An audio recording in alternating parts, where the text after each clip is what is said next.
Well, welcome to the Black Doctors Talk podcast. I am your host, Dr. Christopher Holmes, for this episode and a member of the Black Doctoral Network. Today, people, get ready, buckle up, hold your hats down and your wigs. We've got some things we're going to talk about today with none other than Dr. Lerone Wilder, who is a professor, writer, speaker, and pastor. So you know we're going to get some Jesus in this conversation today. I'm excited about having the talk with this great man. Welcome to the podcast, Dr. Wilder. Thank you, Dr. Holmes. I appreciate the opportunity to be with you. Listen, this is going to be a great talk, so I don't want to waste any time. Let's jump right in. Where does your story begin? Where does it all begin for you? Well, I grew up in South Carolina. I've been in South Carolina my whole life. I was born in the state capital and was raised in a town called Barnwell. That's where James Brown was born and raised. And so definitely stories of him are around the Central Savannah River area, better known as the CSRA. So I grew up there, went to elementary school there. Both my parents, my dad was a pastor at two churches there. My mom worked in the school system, especially in food services. While my brother and I matriculated through elementary school. We ended up moving to Spartanburg, South Carolina, because our parents thought that we needed greater educational opportunities. And so from sixth grade to high school, we matriculated there. And that's where then we made the decision to attend the University of South Carolina in Columbia. My major was political science with a minor in Spanish. I was at the time, and when I was in high school, it was the year 2000, and I wasn't old enough to vote, but I was distraught as to what happened with the election between George W. Bush and Al Gore. And I decided that I did not want to pursue political science. I decided I wanted to pursue computer engineering. It was more about the money than was the passion. But something told me that I need to return to my original major, political science. Because I guess as I reflect on it, maybe there was still something there for me to explore. Mm-hmm. And so I changed it to political science, stayed with it throughout my whole career as an undergrad. I had a chance to study abroad with my Spanish, and I still use it today, not as much, but I'm getting a chance to use it a bit more. So it was my senior year in college where I thought I knew what I want to do with political science. I knew I wanted to go to law school. I wanted to work my way up and eventually become a Supreme Court justice. That was my career trajectory. But I experienced something else. Doors had started closing on law school. I was even thinking about pursuing graduate study in political science. That option closed for me. And it was on the week of February the 24th, 2005, when I experienced every day prior to that day anxiety and anticipation that I was receiving a call to preach the gospel. And I was excited on the one hand, but scared on the other, because I saw what my dad went through in ministry, and I didn't want to do what he did or experience what he experienced. But when I talked to a mentor of mine and wanted to see him, I shared with him what I experienced.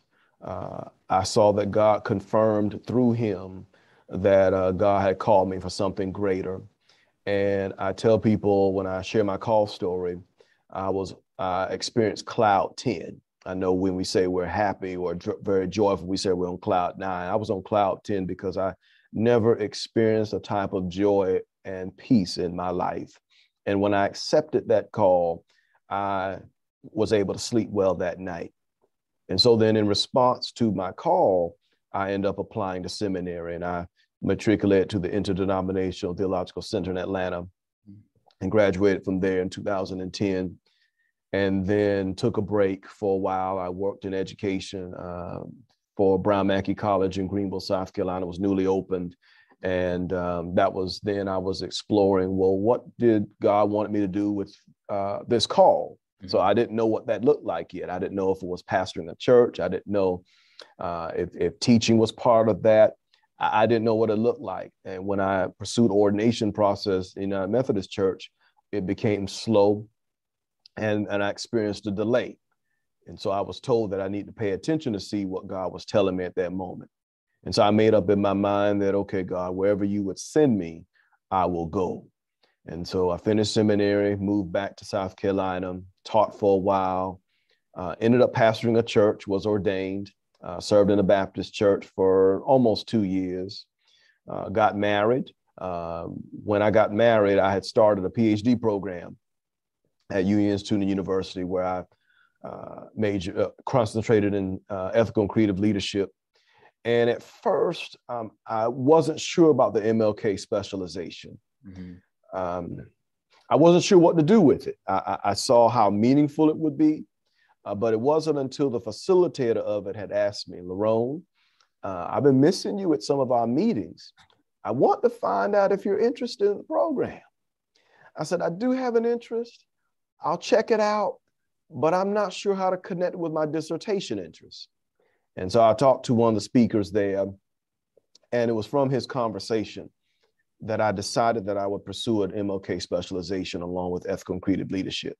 Not only because there was a connection between the concentration and the specialization, but also I was able to then determine what I would do to contribute to the body of work that still is necessary to build. And I decided that for my capstone project in the MLK program, I conducted a mock interview with Dr. King. What he would say about the role, what would he say about the role that seminary education played in his social activism, which ended up becoming my dissertation topic, an investigation of the influence of seminary education on social activism by Black Baptist pastors, particularly in Greenville, South Carolina. Wow. And so it was that time where I wrestled throughout my doctoral journey to then determine what would be my dissertation focus and what would come forth out of that body of work. Wow. So I've been in education for 10 years. I'm currently serving in my first tenure track position at Newberry College. I've been in ministry for 16 years. I'm currently serving at a church in downtown Greenville, South Carolina, historic Black Presbyterian church, Mattoon Presbyterian Church. I'm 143 years old, and I'm thankful for the opportunity to learn how to do both, serve in the church and the academy at the same time while managing a family. Wow. Listen, I don't even know where to start. So let me just start where I think I want to start, right? So just talking about your parents. Your dad was a pastor. Yeah. Your mom worked in nutritional services for school, serving. Yes. Your background is in service. I love that. Yes, you're right. You wanted it to do political science. I did. And so I feel like there was a connection between what you wanted to do and what you were committed to do in your life. He never led you away from either one of those, because in a sense, you still are connected to the political science world, just in social activism, and still serving, not just in academia, but also in your local church. Yes. You're still doing it. You're still doing it. Now, let's go back a little bit further, because you reeling me in here.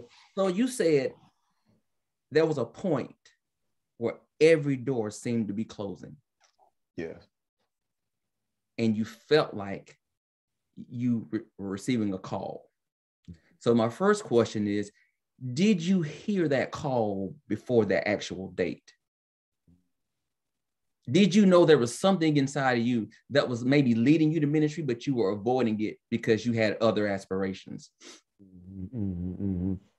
I'll probably say there were other people who saw the call before I did. Okay. My parents definitely saw it. Of course, their thinking was, we know he's called, but we need him to experience that for himself. Yeah. And I'm glad they did that. But other people who saw that didn't take that same advice. They said, you gonna pastor, you gonna preach, and blah, blah, blah. I didn't want to hear that from anybody else. I know people had good intentions, but I wasn't hearing that, no. So people saw it. Like I said, my parents knew it. They just knew it was a matter of time. I remember my dad saying to me when I came back from studying abroad and I delivered a message, he knew at that time, okay, God is doing something. It's going to be time real soon. He'll find out. You said something else too, and I want you to kind of speak on this a little bit. When you talked about the election between Gore and Bush. And you said you didn't like the outcome, and so it kind of deterred you from wanting to go into political science. Yes. Talk a little bit about, just to the viewers and listeners, about when there's something that you really feel like you want to do in your life, and then something happens that makes you uncomfortable. Yeah. And talk a little bit about why that discomfort sometimes is not a deterrent. It should probably push you more into that area because there's a call on you, or there's a need for you to fill that space, because other people probably felt the same way you felt, but it was probably you, or it is likely you are the one to help transition people into a better space. So talk a little bit about that. Sure. So as I shared, I wasn't old enough to vote in that election. I was, I turned 18 in 2001. So I was 17 when the election happened in 2000. When I learned about the results of that election, not just who won, but how far it took for the outcome to be determined. You know, it ended up going to the US Supreme Court, and I knew, and it was at that time I took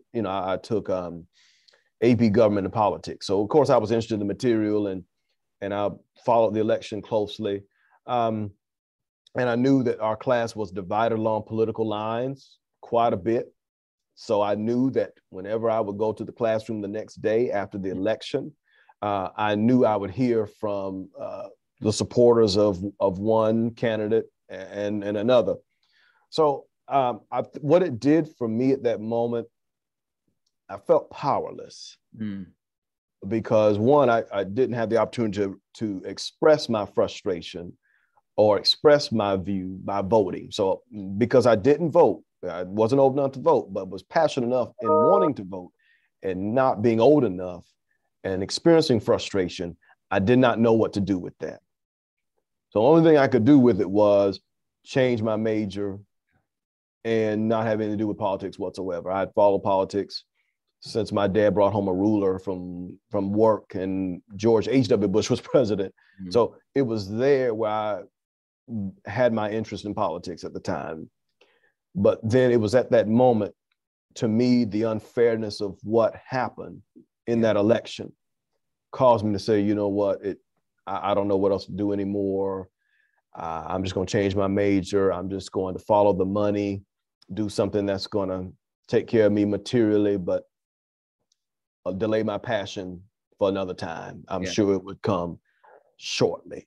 But then though, a few months later, when I received my acceptance letter and saw that I pursued and that my major was computer engineering and all that the requirements called of me to fulfill, I said, maybe I need to think about this a little bit more. And it was probably not too long after that I decided, okay, I'm being led to change my major back to political science. And it was no drama when I changed my major. It was the best decision I made because I think the lesson was the very thing that became what was my hang up or my heartbreak end up being the very thing that pushed me to becoming maybe an instrument of hope for anyone who may have experienced what I experienced. Instead of moving away from what gave me discomfort, I was pulled right into it. And it was there that I embraced the opportunity to learn and grow, and with the openness to say, okay, this may be used sometime later in life. And I never would have imagined that now in this place in my life, even though I may not be an elected official, but to engage the political process in a way that I didn't know, God is good. So I'm going to repeat what you said because somebody probably just missed that. Okay. So let me give it back to them. the one thing that you could be going through in your life that may be instilling heartache could also be the one thing that then becomes to make you an instrument of hope. Yes. That's right. Did y'all hear that? Did y'all just hear what Dr. Wilder said? Wow. All right, here we go, people. It's on now. We're ready. Now, I got one more question, and we're gonna move on to something else. Okay. When did you get the voice? When did you get that voice? When did you get? I always want to know, when do the preachers get the voice? When does it happen? Do you get it at 15? Does it happen at 21? Like, when did you get your voice? Yeah. So I was 22 when I accepted my call. But that voice took quite some time. I think that probably maybe middle to the end of my seminary journey, it was when my voice developed. Wow. Yeah. So while there was an acknowledgement and acceptance of the call, the voice took years to mature. Yeah. You got to get the call first, then you get the chords. That's what you're telling me. Right. You got to go from the call to the chords. Because people, if you didn't know he was a preacher, if you talk to him, you'd be like, he's a preacher. Like, it is a thoughtful way of speaking, very patiently, but it's almost as if you're waiting to receive the message first before it comes out of your mouth. Right. So it's not coming out of you, it's coming through you. That's kind of how I feel when I talk to pastors. Yeah. Yeah. A mentor of mine once said is you have to have Jesus in your head as you do in your heart. Wow. Yeah. Well, let me ask you this. We've seen a lot, especially in my church experience. I've seen a lot of leaders go back and get higher degrees, more advanced degrees. And I'm seeing that more in Black churches. Do you see that as something that's important, that those who are called to the ministry also need to seek higher education? Yes, very much so. A good bit of it depends on your denomination. If you're in the Methodist tradition, United Methodist or AME, absolutely. Seminary is required to be ordained. In the Baptist church, it depends on the church. May even depend on the association. If you are serving as an associate for a large influential congregation, and you know that congregation has full of educated people, best believe that seminary education is a requirement. Yeah. As opposed to maybe a rural area, maybe not so much. There may be classes that pastors could take that could help, sharpen them intellectually while getting nurtured spiritually. But seminary education is important. Seminary education and even graduate school are becoming more important now. Definitely because I had a conversation a while ago with a colleague of mine who was at Morehouse School of Religion in Atlanta in an administrative role. And he shared that pastors who return and pursue doctorates, whether it's a PhD or D-Min, or actually who have the D-Min and end up going back and getting a PhD, a number of them decide that they don't want the pastorate to be the end all. Yeah. That they want to teach in the academy as well. There's some pastors who say, I want to just serve at a church for 25 years and then move on to the academy. Some say, well, I want to do both because I feel led that this is what I'm supposed to be doing. And being that bridge and the tension that exists between the two institutions. I didn't see that for me until probably when I was in graduate school, but was influenced enough by seminary professors of mine who did both and saw it could happen. Yeah. One of my professors who just died over a week ago was one who pastored and was a professor. So he was a model for me, Dr. Love Henry Welcher Jr. He was a model for me to know we can put one foot in the church and the academy. And with God's help, we can still spread the message of hope that's needed in both institutions. Wow. So yeah, I think that one, because they're pastors who want to teach, and also because of the fact that, and then this is a reality too, that there are pastors who desire an additional stream of income as well. And so to do both, and so to not just rely solely on a church salary, but to also be available to serve in other avenues, particularly in the academy. So those are some of the reasons why I've seen and why certain pastors would return and pursue advanced degrees for those reasons. Mm-hmm. I'm sorry to hear about your loss. Thank you. I want to ask you this. In this newer generation, I hear a lot of younger people, when we talk about churches, they say, well, I don't go to church. I'm not very religious, but I am spiritual. Mm. What is the difference between being spiritual and being religious? Mm-hmm. And that's a great understanding. Yeah, that's a great question, because that was something my classes discussed today. And so the difference between religion and spirituality: religion is a set of institutional beliefs that govern a certain community of faith. Spirituality is the journey in which we're traveling. We may be connected to a faith tradition, a faith community, where we are in fellowship with one another and are growing and maturing in the faith. Spirituality is the journey that seeks something deeper than just a religion. And that deeper meaning can be a purpose. A deeper meaning can be greater understanding. Spirituality means more than just where do I go to church and what is my faith tradition. But the hope I'm going to ask you this. I know what you're going to say, but I'm going to ask for the people that are listening and watching. Why is it that you think some people don't want to be connected to a religion? Yeah, I think it's a variety of things. I think some may have had unfortunate experiences in a religious institute, in a church, and have decided that church is not for me.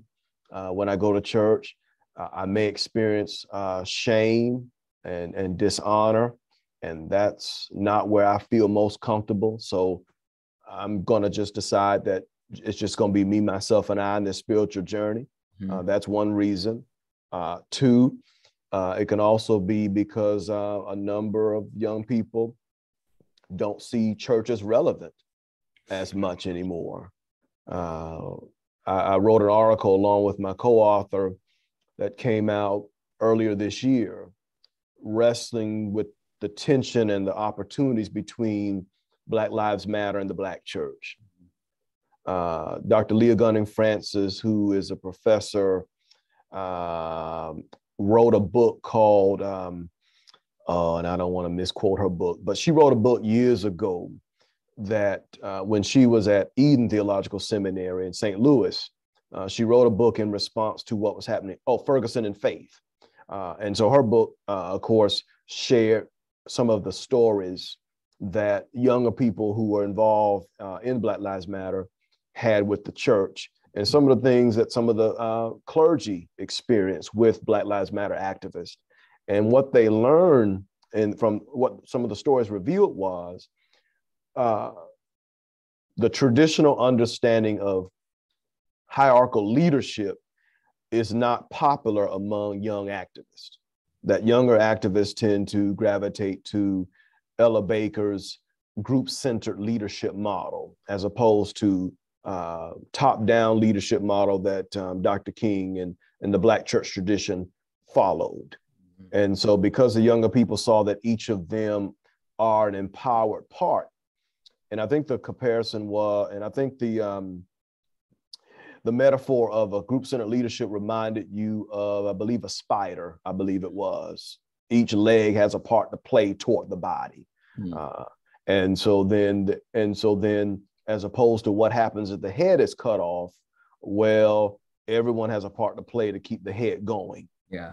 Instead of just an erect figure and you cut off the head and the body doesn't survive. Yeah. So I think it's because definitely the church's relevance, and of course what one may have experienced in church that has decided for one, church is not for me. Yeah.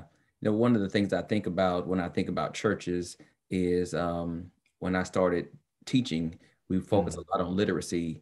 And in order to make literacy or the text relevant, we always talked about that text to self connection. And I think Yeah. part of the problem we have now in some churches is people don't see that church to self connection. They don't see themselves in churches, or they don't see themselves represented or respected by churches. And that causes a disconnect. The other thing that I think is that word that you used earlier, which is religions govern. And we see a lot of these young people don't want to be governed. They want to be free, independent people to do and move about this earth as they want to. Always on this spiritual journey, but my only concern is who's leading the journey. Yeah.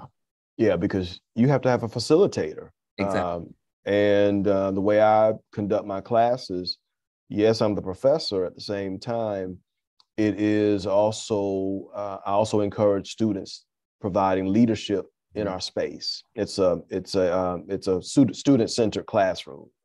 And the same way I conduct my classes would be the same way I would hope that our churches would do. We need somebody, we need that guide, we need that facilitator, we need that under shepherd, who we hope is inspired by God to ensure that each of us are moved toward our greatest potential and highest good. Yeah. We need that.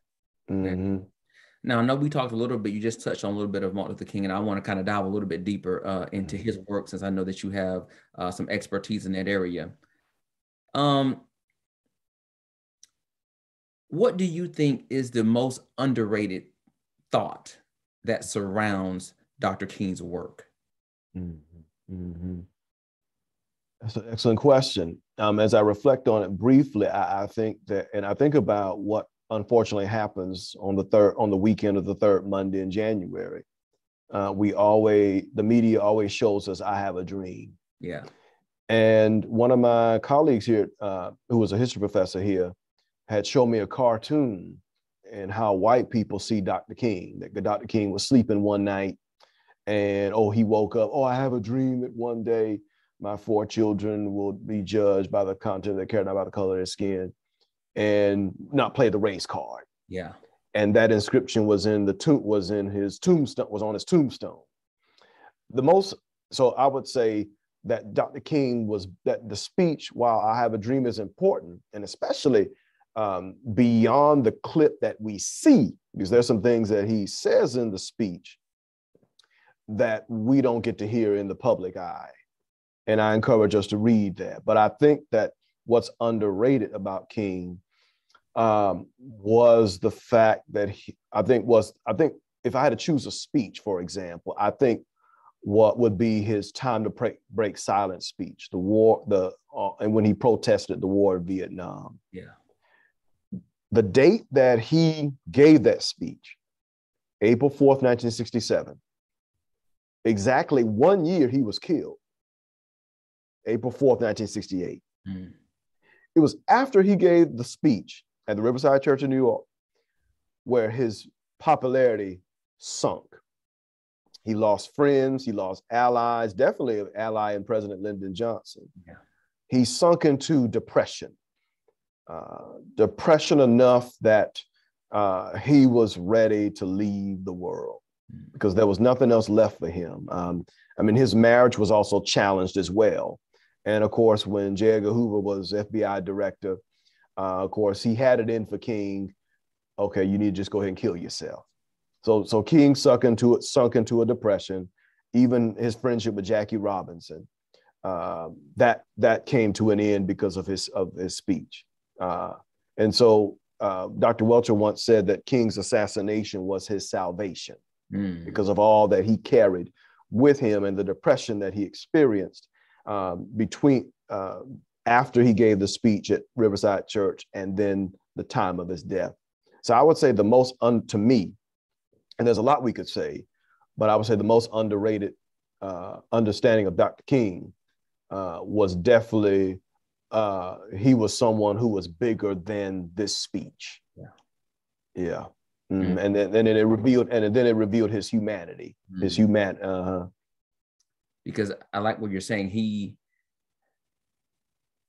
For some white people, it's easier to digest as a very humble being who was not trying to cause discord in the country. Right. Um, but when he made it very apparent what his true vision was, right, then people became very upset with him. Yes, because they thought that you're right. Because people thinking, well, he's just a civil rights leader. Well, no, he's a pastor first. Yeah. Who grew up in the Black church tradition, which is not just a priestly tradition, where it's concerned about the very members, but it is also prophetic, where it speaks truth to power. And so King came through that tradition, and of course, it came that speech he made definitely was an example of him speaking from that Black church tradition. Well, he's a civil rights leader. He shouldn't be talking about political affairs. He shouldn't be, he shouldn't be getting in America's business. Well, that's exactly what he was called to do. Yeah. Very strategic. I think people don't think how strategic he was. He was a man of a plan, and that was the appointed time to reveal that part of his plan. But I knew God had given him the vision that he had to get so many things done first before he released that. Right. Yeah. I agree. Let's talk a little bit about this. So in this journey you have been on in your life, who has had the greatest impact on you in your career? Well, I definitely say my parents, because my parents definitely instilled the importance of an education. That was something that was true with my brother and me. My brother was the first who actually went to graduate school before I did. I mean, we went to we went to grade school, college. We didn't know we were going to go to seminary together. I received my calling before he did. So I think he received his maybe about 2 years after I did. So I finished seminary about a year earlier than he did, but he decided to pursue his doctorate before I did. And so he inspired me to pursue graduate study. But I would say my parents provide the educational foundation. That education was important, knowledge, and definitely knowledge and faith, because of course, to do both, to have both, to me, you can't just have all this knowledge and not have a faith to discern and guide how to best use it. Yeah. So definitely my parents. I mentioned Dr. Love Henry Welchel, my seminary professor who passed away, because of course he shared with me, he demonstrated a model to be a pastor and a professor. Another mentor of mine, the late Dr. Echo Nix Jr., he was definitely one who served in, we knew each other for a long time. And so to do community to engage the community, to serve in a church, and to also pursue a doctorate and do scholarship. He was definitely one who was inspirational to me. He was like a big brother, mentor figure of mine. And so I miss him now because we were going to write a book together when I finished my dissertation. He was on my committee. So he said, okay, I got a book idea. I said, well, let's write it. But when you finish your work. Yeah. And so, so those are my mentors. And then definitely acknowledge a variety of seminary professors and friends who have grown in the faith and who are either in the academy or in the church. My dad was the first pastor I remember who welcomed women into the pulpit. That made a significant impact on the fact that God can choose whoever God chooses to call. Yeah. I'm sure that wasn't a popular decision for some people in the church. No, it wasn't. No. And for some, and churches, unfortunately, now it still isn't. Even being in 2021. So let's imagine we've got some people sitting here watching you. You know, of course, with BDM, we do have people who are in search or seeking their doctoral degree, but we also have people that watch, you know, just across social media. And there's somebody who's watching you and they're saying, I really admire him and I would love to do the work that he's doing in academia and also in leading a congregation. What advice would you give them? No, that's what you're called to do, first of all. I'll speak first on the academic side. I learned that reason why I didn't pursue my PhD right after seminary was because I wasn't sure what I wanted to pursue in a doctoral program. I knew I wanted to do a PhD. That was determined while I was in seminary, but in what, I wasn't sure. So I say that to say, because it requires a lot of your time and financial efforts, please make sure when you pursue a doctorate, don't just do it because it looks good behind your name. Yeah. But do it because you're passionate and you're led to do it because you sense that you can make an impact. Say that one more time. One more time. I would say to not go after a PhD or some type of doctorate just to have a title behind your name.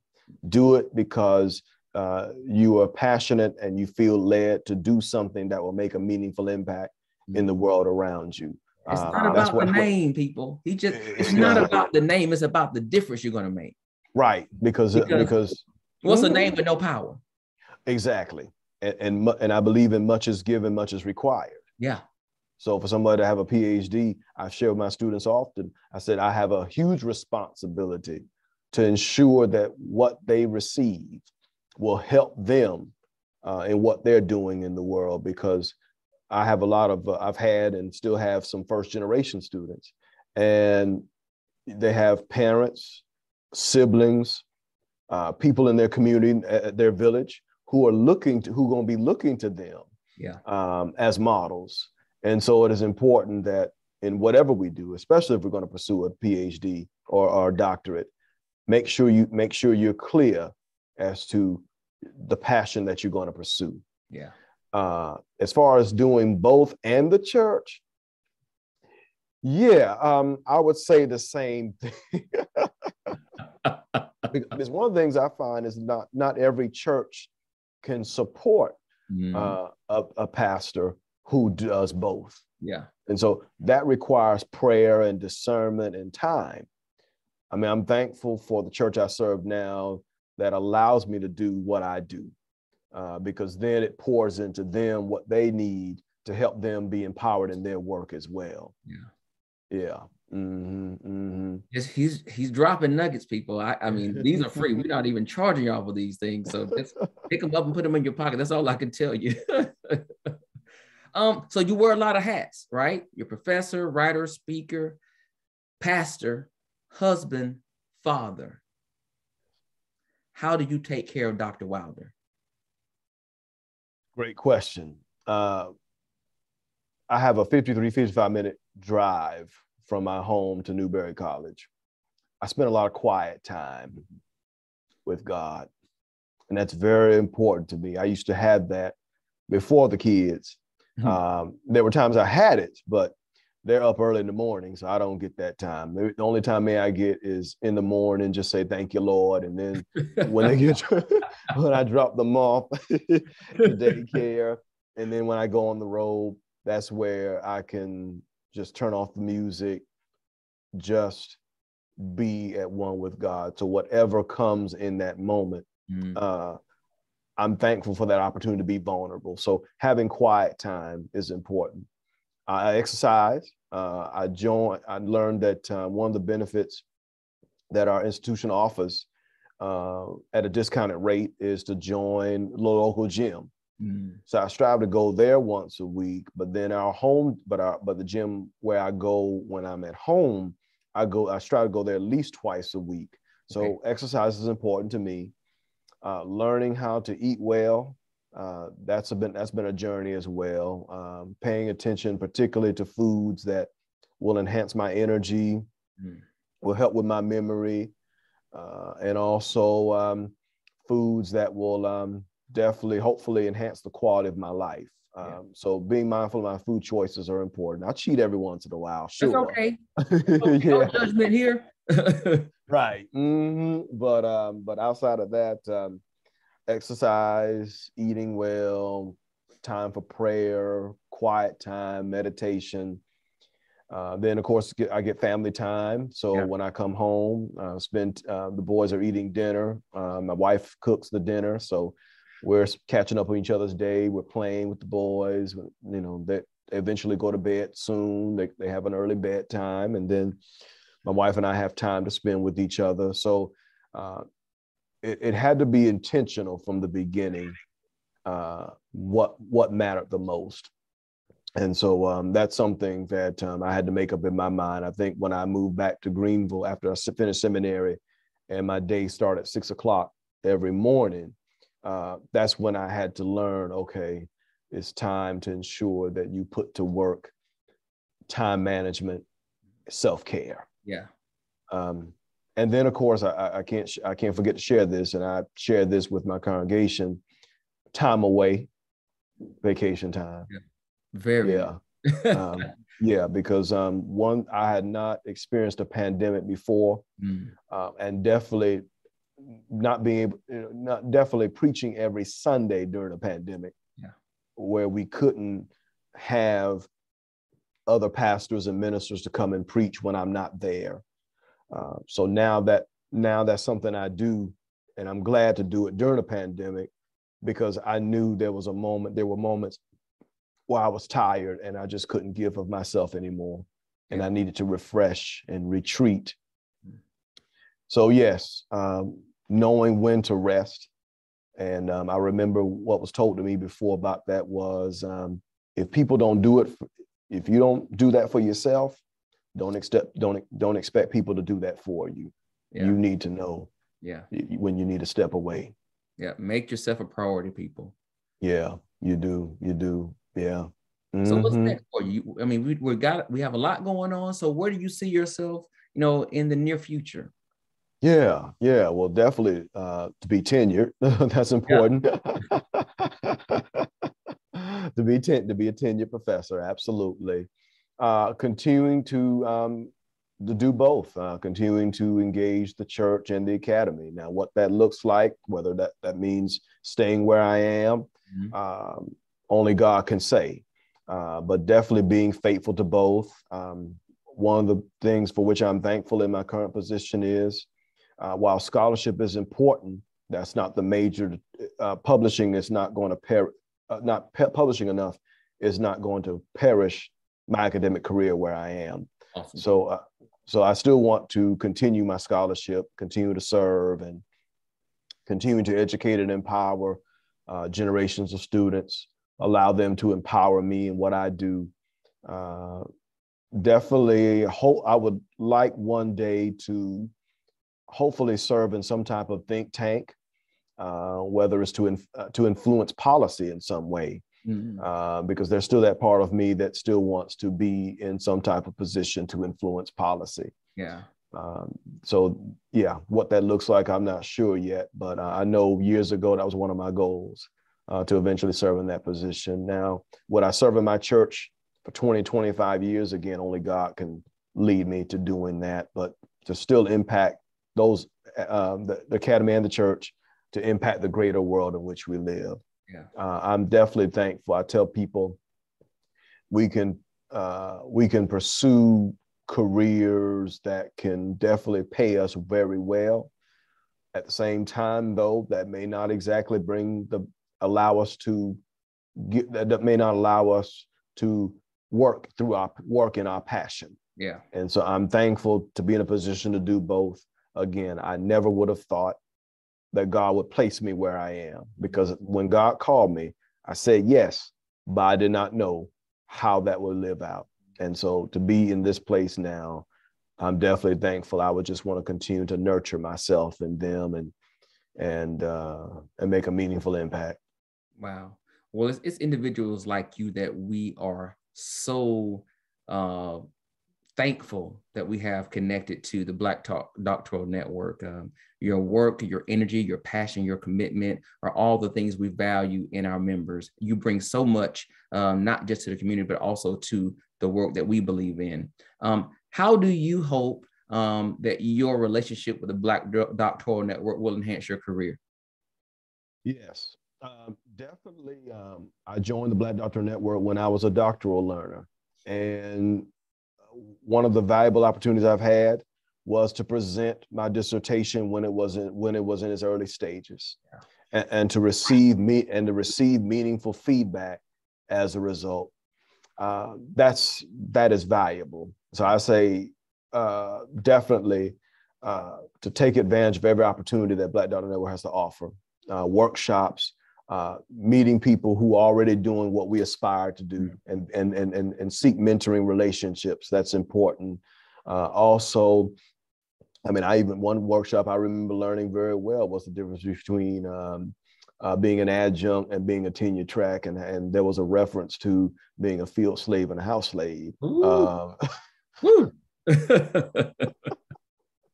That was an impactful, that painted a picture of where we are.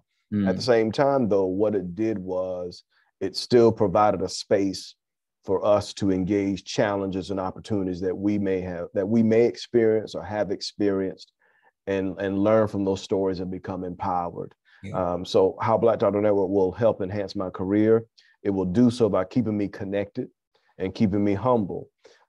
Because now I'm in a place where I have to give back. I have to pour back because somebody did that for me. Yeah. And that's what Black Doctor Network will allow me to do.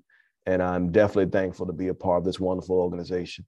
Wow. Well, again, we are thankful to have you to be a part of us. It has truly been a pleasure. I've been looking forward to this interview for the last 48 hours. So I'm glad we had a chance to do this. I have watched some of your sermons, so I've researched you. Oh, wow. Okay. To talk to you. Would you please tell our viewers and listeners where they can go to learn more about you and the work that you do? Sure. I invite you to check out my website at www.leronewilder.com. That's a place where you get to know a bit about me and some of the works that I've produced, and a way you can also contact me. You can also send me an email at Lerone, LERONE.Wilder, WILDER, at newberry.edu. You can also contact me there. And to get to know me, there is a faculty page on Newberry College's website, sharing what I've done in my career. So you can contact me through my Newberry College email, or definitely through my website. I do have a Twitter account. So my Twitter handle is at Lerone Wilder. So you can definitely contact me through Twitter as well. And I'm also on LinkedIn. You can find me there as well.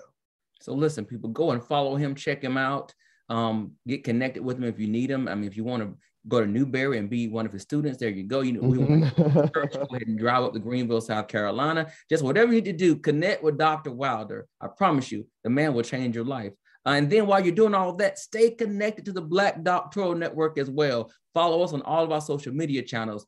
Thank you for joining us today.